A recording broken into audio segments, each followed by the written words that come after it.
People highly value privacy and control over their personal information. However, information technology or IT, including big data, AIs, and the growth of big tech have made it harder to protect the personal data. Events like Snowden revelations and Cambridge Analytica scandal expose the real risk of surveillance and the misuse of information by the government and corporations. So in today's digital age, personal information has become a key business asset, fueling what Zubshahana Zuboff calls surveillance capitalism. At the same time, debate about what privacy means and how it should be protected remains continuous. So the European Union General Data Privacy Regulation is a major legal effort to address these issues globally. Now, I am going to introduce to you the privacy and information technology. First, we have the conceptions of privacy and the value of privacy. Under this, we have the constitutional versus informational privacy. Account of valuable of privacy, personal data, moral reasons for protecting data, law regulation, and interest control over access. Next, we have the impact of information technology on privacy. We have under this, we have developments in information technology, internet, social media, artificial intelligence and big data, mobile devices, the Internet of Things, government, and surveillance. Next, we have the how can information technology itself solve privacy concerns. Under this, we have design methods, privacy-enhancing technologies, cryptography, identity management. Lastly, we have the privacy technology and responsibility. Under this, we have the emerging technologies and other understanding of privacy, technology agency and responsibility, and the last one is the privacy and other values. So let's go to the information privacy. It's about controlling who can see or use your personal information. It focuses on your data is collected, shared, and protected. The accountant of value and privacy debate focuses on how modern technology affects personal information with different views, arguing whether the privacy has the value on its own, protect others from value, or relates to power and knowledge in society. Next, we have the personal data. Refers to any information that relates to an identity individual. Attached to it significantly influence how personal data is handled, protected, and utilized across different societies and legal frameworks. We have the moral reasons for protecting personal data. Moral imperative grounded in various conceptions of privacy and the inherent value of privacy itself. Data protection laws worldwide are based on the moral principles of informed consent, giving individual control over their personal data. These laws require that data must be used in a purposeful and specific, limited, accurate, and accountable. Since full human oversight is difficult, privacy-enhancing technologies and the Internet management system are used to ensure the compliance. The modern privacy laws, especially the EPS and the GDPR, emphasizes privacy with design and by default, meaning privacy must be built into technologies, systems, and organizational processes from the very start to minimize the risk of surveillance. Development in information technology. Information technology is like using computers and the internet to store, process, and share information. It has grown incredibly fast thanks to things like Moore's Law, which means computers get better all the time. This growth has led to a digital revolution, changing how we connect and interact, making it easier to talk to people far away and work together without being in the same room.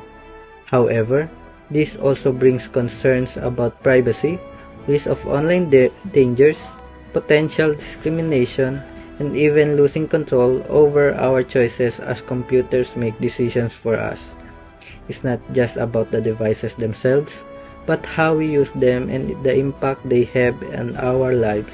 So we need to be careful and consider the benefits and risks of information technology. Social media. Social media is like a big playground where you can share things about yourself. but it has some tricky parts. Sometimes, it's hard to know how much to share because you want to use the fun services, but they might ask for your information in return. It's like trading your toys for a chance to play on the cool slide. Just blocking access to your information isn't enough because you might still want to share things with your friends. So, the rules about who can see your stuff should be set up to private at first, but that can make it harder for others to find you. A better way might be to let you choose if you want to share, but it all depends on how the choices are shown to you. Social media. Social media is like a big playground where you can share things about yourself, but it has some tricky parts. Sometimes, it's hard to know how much to share because you want to use the fun services, but they might ask for your information in return. It's like trading your toys for a chance to play on the cool slide. Just blocking access to your information isn't enough because you might still want to share things with your friends. So, the rules about who can see your stuff should be set up to private at first, but that can make it harder for others to find you.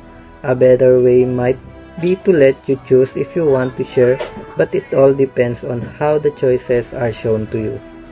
Artificial intelligence and big data collect and study huge amount of personal information. This helps improve services but can also risk people's privacy if data is misused. Mobile devices. So in mobile devices, it store personal data and track locations. So they can expose users to privacy risks when apps or hackers access information without permission. Internet of Things. The Internet of Things, or IoT, connects everyday devices to the Internet, extending beyond personal gadgets.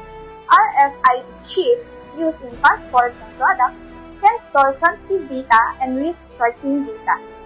Smart devices like meters and home appliances collect smart devices tools, which can be used for fulfilling.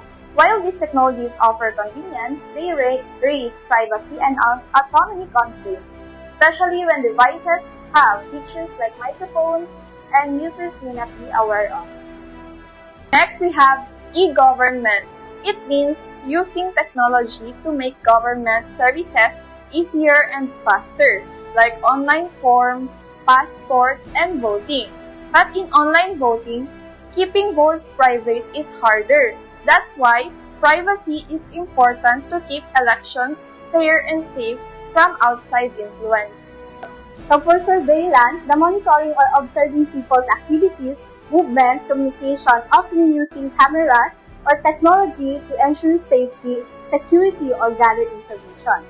3.1 Value-sensitive design integrates human values, especially privacy, into technology development through proactive methods like privacy design and privacy impact by methods.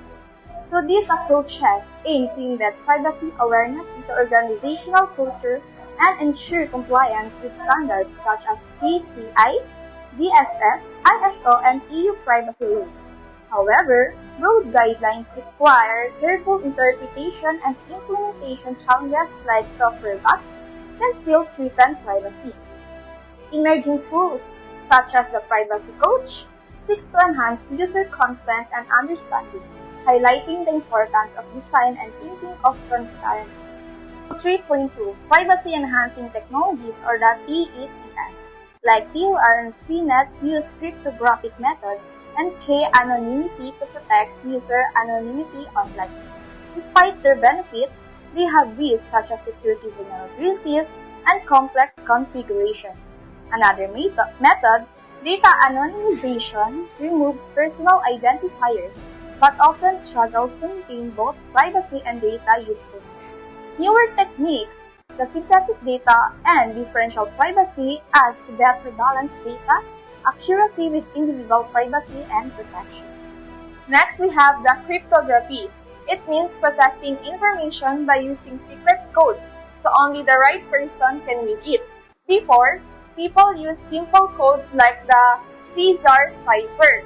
Today, it's used in things like HTTPS and VPNs to keep our data safe online.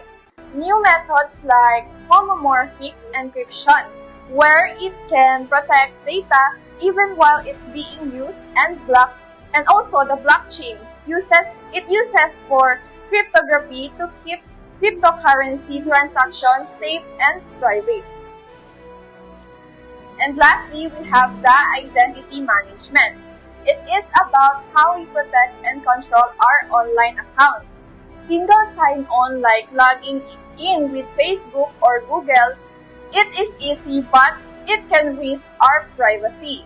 A safer way is attribute-based login, which only shares needed details.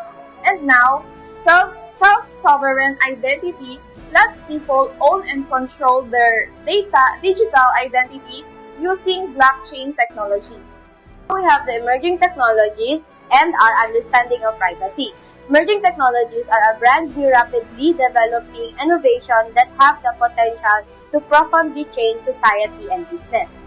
They include areas like artificial intelligence or AI and the Internet of Things, which is the IoT. These new technologies challenge and reshape our traditional understanding of privacy. Next, we have the technology agency and responsibility. In technology, agency refers to the capacity of technological system to act independently and influence the world. Responsibility relates to the question who is accountable for the technology's effect, especially when those effects are negative. So privacy and other values. Privacy, it is where the right were to protect other people's information. While values like respect, responsibility, and honesty, it is where to guide the people to act properly and also to build the trust. Pose with the fans.